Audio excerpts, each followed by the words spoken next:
मलिक साहब, मैं आपको भारत का एक और नाम भी है, इसे कहते हैं वर्ल्ड फार्मेसी। ये दुनिया की फार्मेसी है। जेनेरिक ड्रग्स दुनिया में सबसे ज्यादा भारत बनाता है।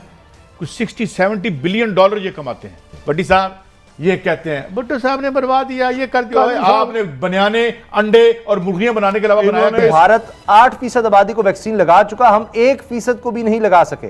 वो बता रहे थे कि कहीं कोई बेड अवेलेबल नहीं है, कहीं कोई ऑक्सीजन का बेड हो, ये वेंटिलेटर हो। इस वक्त सरकारी अस्पतालों में जगह खत्म हो चुकी है। कि टेररिज्म को एक्सपोर्ट करते हैं, टेररिज्म को बेचते हैं, टेररिज्म पे पैसे बनाते हैं, डबल गेम खेलते हैं। तो ये एक इमेज। जय हिंद दोस्तों, a very warm welcome to Hindustan special channel. आपको पता है दोस्तों, भारत में कोविड-19 से लोग बहुत परेशान हैं, लेकिन फिर भी भारत इस जंग को पूरी ताकत के साथ लड़ने में लगा हुआ है और जल्द ही भारत इससे बाहर आ जाएगा।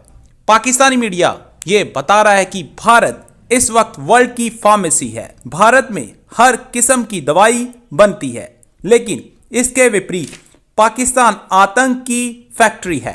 पाकिस्तान में हर किस्म के मोस्ट वांटेड आतंकी पाए जाते हैं, जिससे पूरी दुनिया पाकिस्तान को एक आतंकी देश के रूप में पहचानती है और आतंक ही पाकिस्तान की पहचान बन गया है, जिसकी वजह से FATF ने पाकिस्तान को ग्रे लिस्ट में रखा हुआ है।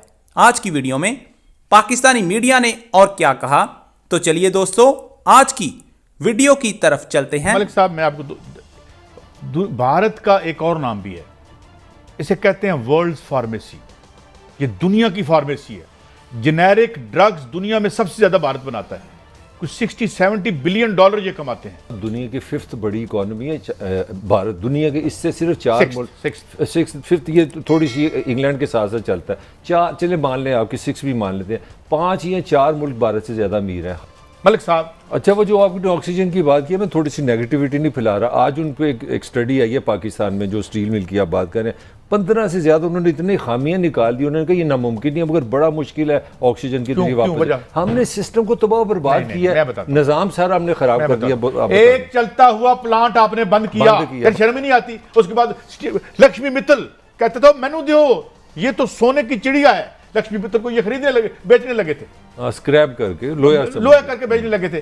भट्टी साहब ये कहते हैं भुट्टो साहब ने बनवा दिया, ये कर दिया। आपने बनियाने, अंडे और मुर्गियां बनाने के अलावा बनाया। इस मुल्क को इतना लूटा कि गिद्दे खत्म हो गई हैं। पाकिस्तान में आपको गिद्ध नहीं नजर आएगी। चंद गंदे इस लोगों ने, मैं हर एक को नहीं कह रहा, अच्छे लोग हर फील्ड में है। भारत और हमारे मसाइल देखें तो उसके अपने हैं, हमारे अपने हैं। अब उन्होंने कहा कि हमारे पास जो हालात हैं वो ये है कि भारत 8% आबादी को वैक्सीन लगा चुका, हम 1% को भी नहीं लगा सके और हुकूमत ने आज तक वैक्सीन खरीदी ही नहीं है।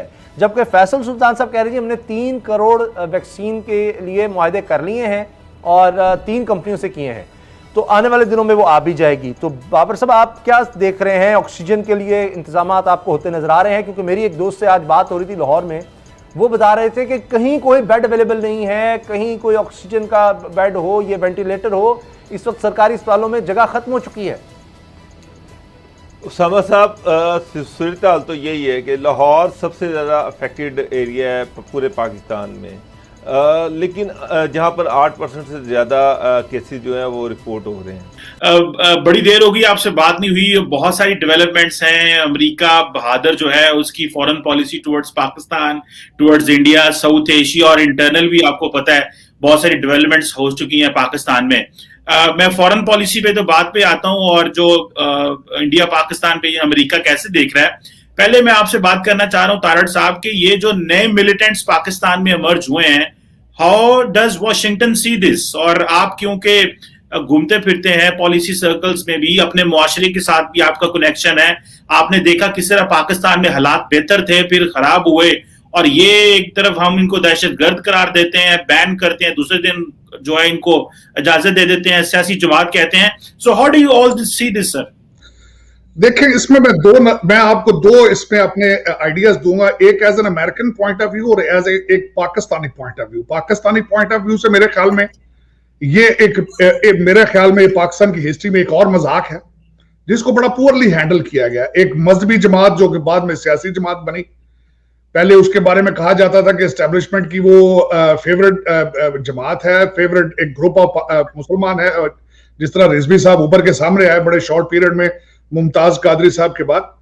तो एक तो उनको मिस हैंडल किया गया, कभी लिफाफे देते दिखाया गया, कभी फिर उसके बाद ये भी एक अजीब सा तासर दिया गया। लेकिन उसमें जो मेरा इमरान खान साहब के हवाले से, इन्होंने पहले तो उनके साथ मुआहदे किए। अगर आप उनको मुआहदों को आप उन पे फुलफिल नहीं कर सकते तो आपको साइन करने की क्या जरूरत थी। एक तो वो मिस हैंडल पहले शाह साहब ने किया, फिर उसके बाद शेख रशीद साहब ने किया, अब तीसरा मुआहदा फिर कर लिया उनसे। एक तो ये गलती, फिर उसके बाद ये था कि उन्हें भाग के आपने उन पर पाबंदी लगा दी। एक तो रिजवी साहब की गलती मैं समझता था कि वो एक मजहबी जमात थे, उनको सियासत में आने की जरूरत नहीं थी, नहीं आना चाहिए था, चले वो आ गए। फिर उसके बाद ये था कि इनको जो करंट एडमिनिस्ट्रेशन है, इन्होंने उस पर दहशतगर्दी और पाबंदी क्यों लगाई। वो भी आशिक रसूल था, मैं भी आशिक रसूल हूं, चीमा साहब आप भी आशिक रसूल हैं, हर मुसलमान आशिक रसूल है। एक आशिक रसूल दूसरे आशिक रसूल को मार रहा है। देखें कि फ्रांस में अभी तक आपका पाकिस्तानी एम्बेसडर कोई नहीं है। एम्बेसडर क्या होता है?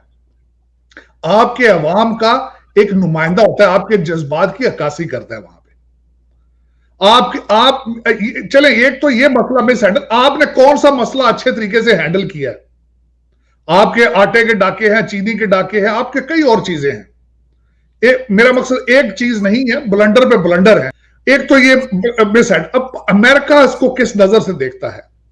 आपको मैं सबसे बड़ा बताता हूं कि पाकिस्तान की आज तक इमेज दुनिया में क्या था कि टेररिज्म को एक्सपोर्ट करते हैं, टेररिज्म को बेचते हैं, टेररिज्म पे पैसे बनाते हैं, डबल गेम खेलते हैं। तो ये एक इमेज था।